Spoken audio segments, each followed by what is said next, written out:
해병대 전우회 등 101개 해병대 예비역 단체가 국회 앞에서 2024년 6월 27일 해병대 특검 반대 운동을 열었다고 합니다.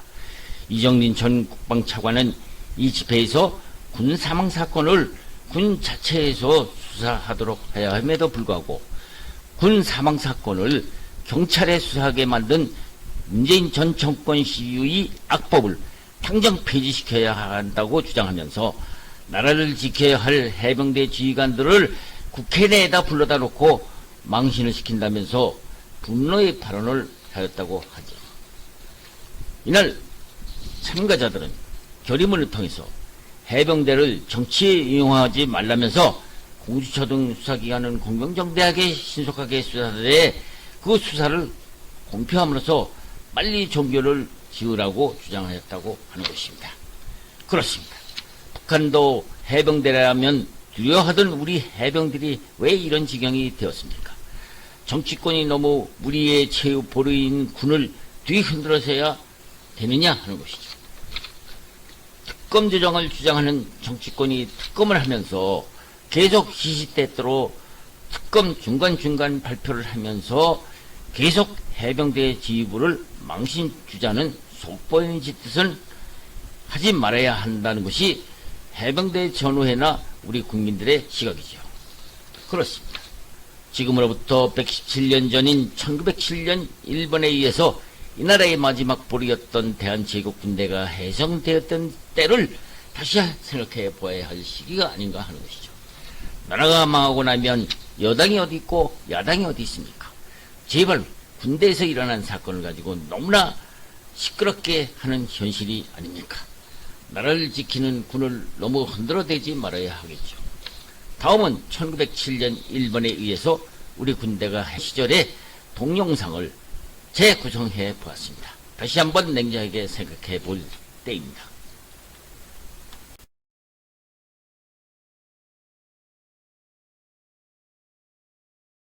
공산당은 그들의 권력을 잡기 위해서 제일 먼저 손댄 곳이 군부였다. 가까운 예로 중국의 모택동은 중국을 공산화하는 과정에서 장개석 군과 전투 중에도 전방에는 당 전방 정치부와 후방에는 후방 정치부를 두었고 각 군에는 정치부 주임을 두어 군대에 대한 정치 활동을 하여 증원을 공산화하는 데 성공했다. 소련도 1941년 독일 나치스군의 소련을 침공했을 때 국방위원회라는 것을 만들었다. 당시 소련 국방위원회는 순수한 군인들은 한 명도 참가하지 않았을 뿐만 아니라 전시 최고 결정을 소련 공산당들이 주도하였으며 소련 공산당 당국은 소련군의 당 정치 활동을 하기 위한 정치 담당 부 지휘관이 전 소련군에 파견되어 순수 군인들을 감시했던 것을 물론이었다. 요사이 북한의 국방위원장이 서방의 대통령이나 총리보다 더 막강한 권력이 있는 기구로 비춰 보이는 것도 정치 권력과 군 관계의 맥락 때문이었다. 당시 구한말 일본이 우리나라를 무력화시키기 위해서 재벌 제일 먼저 선댄 곳도 대한제국의 군부였다. 구한말 대신들이 모두들 제4 구멍만을 잡고 있을 때 대한제국군의 군대도 갈팡질팡하고 있었던 것이다. 당시 대한제국의 군부는 통감부의 압력을 받은 왕의 명령을 받아 전봉준이 일으킨 동학난을 진압하기 위해서 일본군과 합세하고 있었기 때문에 반란을 일으킨 동학도들에게 촛불을 향하고 있었기 때문이었다. 이에 편승해서 약삭빠른 일본이 한일 합방 조약을 성립시키고 제일 먼저 손댄 곳이 대한제국의 군부였다. 역시 조선 통감으로서 부임한 이등박문이 손을 제일 먼저 댄 곳은 군부였다. 이등박문은 아까부터 대한제국의 군부 대신 이병무를 통감부에다 불러다 놓고 한국군 해산을 종료하고 있었던 것이다. 이병무의 태도가 서연치 않았던지 다시 말을 꺼냈다. 이 대감, 두려워할 필요 없습니다. 대한제국군이 해산 명령에 반발할까 두려워서 그러시는 모양인데 아닙니다. 생각해 보니 그동안 우리 군인들의 봉급을 생결치씩이나 밀려있는 판국입니다.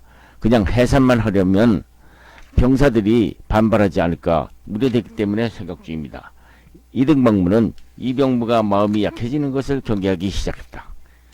걱정 마시오. 그렇지 않아도 후유증을 전혀 고려하지 않고 있는 것은 아니오. 사병들만 해산시키되 장교들은 우리 일본군 사관으로 교육시켜 헌병보조원으로 편입시킬 작정이오. 그 대신 사병들에게는 은사금을 주어서 내보내면 되지 않겠습니까? 하지만 장교들 중에는 응하지 않는 자들이 많을 것입니다. 걱정 마십시오. 만일 응하지 않겠다면 특별 은사금을 좀 더 생각해 주면 되지요. 그래도 거부하면요.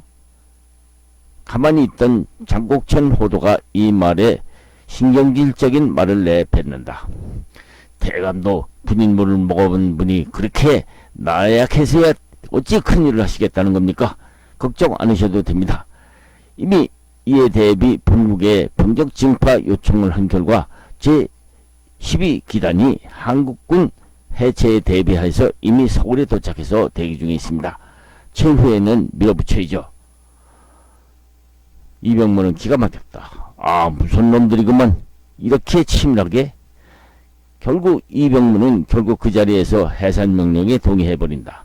이병무는 그날 오후 9시에 총리 이완용에게 이 사실을 보고하자 이완용은 이미 알고 있었다는 듯이 법부 대신 조중흥을 부른다. 세 사람은 즉시 황제에게 찾아가서 군대 해산 이유를 그대로 순종에게 아뢰고 군대 해산 조약을 받아낸다. 이날이 7월 30일이었다. 그날 밤 긴급히 일본군 사령관 장곡천 호도는 그의 관저인 대관정으로 군부 대신 이병무와 한국군 대대장급 이상을 불러들였다. 이 자리에서 시위 혼성 여단장 양성환 이하 각 시위대 포병, 기병, 공병, 대장들이 긴급히 모여들었다. 이 자리에서 군부 대신 이병무가 황제의 조칙을 낭독한다. 현재 우리나라 군대는 군대를 유지하는 데 있어서 경비와 능률상의 문제가 있어서 차후 징병법을 발표해서 공고한 병력을 구하고자 하노라. 이에 대하여 지문 유사에게 명령하였느니 황제의 시위대 부대만 놔두고 기타 부대는 모두 해대하노라. 이번 조치로 제2는 일체에 동의하지 않기를 명하노니 혹 폭동자가 있을 시에는 엄중히 진압할 것임을 통감에게 의뢰하였으니 장병들은 경고망당하는 짓을 결코 하지 말기를 바란다. 이병무는 상배명령으로 해산명령을 내림에 있어서 해산명령은 사전에 사병들에게 알리지 말고 비밀을 지키되 8월 31일 오전 10시까지 각대 사절들을 무장해제한 채 맨손으로 훈련원에 집합하도록 명령을 내린다. 8월 31일 새벽이 되었다. 밖에는 비가 억수같이 쏟아지고 있었다. 주권국가의 마지막 보리인 대한제국군이 해산되는 날이었다. 대한제국군 사병들이 영문도 모르고 무기도 가지지 않은 채 대대장 인솔의 훈련으로 나가고 있었다. 대한제국군이 나가자 일본군들이 기다렸다는 듯이 영내로 몰려들어와서 영내를 점령하고 무기고를 열고 무기를 모두 회수해야 한다. 훈련장 연병장에서는 10시가 넘도록 군인들이 모여들지 않았다. 12시가 되어서야 시위 혼성 여단장 양성환 이하 각 부대장들이 연병장에 모였을 때는 겨우 60명밖에 되지 않았다. 부대장들은 비분강개해에 있었다. 이런 썩어빠진 놈들, 군부 대신이라는 놈이 앉아서 하는 일이 아니야. 총각 총리 대신 놈 짓이야. 이제 나라가 망하게 되게 생겼구만. 황제 폐하께서 이런 조칙을 내렸을 리가 있겠는가 하고 제각각 불만을 털어놓았다. 오후 2시가 되어서 간신히 군대 해산식을 시작했다. 이병무는 겁이 났는지 군부협판 한진창에 대신 나오고 일본군도 사령관에 나오지 않고 아래 장교들 몇 명이 연단에 나와 있었다. 군부협판 한진창이 간단히 해산명령서를 낭독한다. 여러 장병들에게 황제 폐하의 조칙을 알린다. 지금 나라 형편이 더 이상 군대를 유지할 수 없게 되었노라. 장차 징병제도로 군대를 양성할 때까지 지금 군대를 해산한다.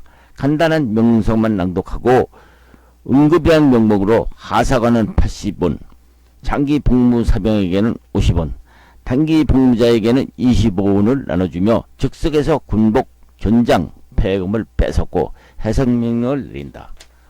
진짜 나라가 무너지는 순간이었다. 무장 해제를 당한 군인들은 은사금을 연병장에 내동댕이 치고 울분을 터뜨린다. 이런 개같은 놈들이 우리를 무슨 소모품을 아나? 나라에 충성한 대가가 겨우 25원이야? 그러니 어쩌랴. 훈련원 밖에서는 훈련원을 일본군이 겹겹이 포위하고 총을 겨누고 있으니 말이다. 그러나 이러한 가운데 군대 해산에 비분강개하고 있는 군인이 있었으니 12대 제1연대 제1대대장 창령, 지금의 소령이다. 박승환 창령이었다.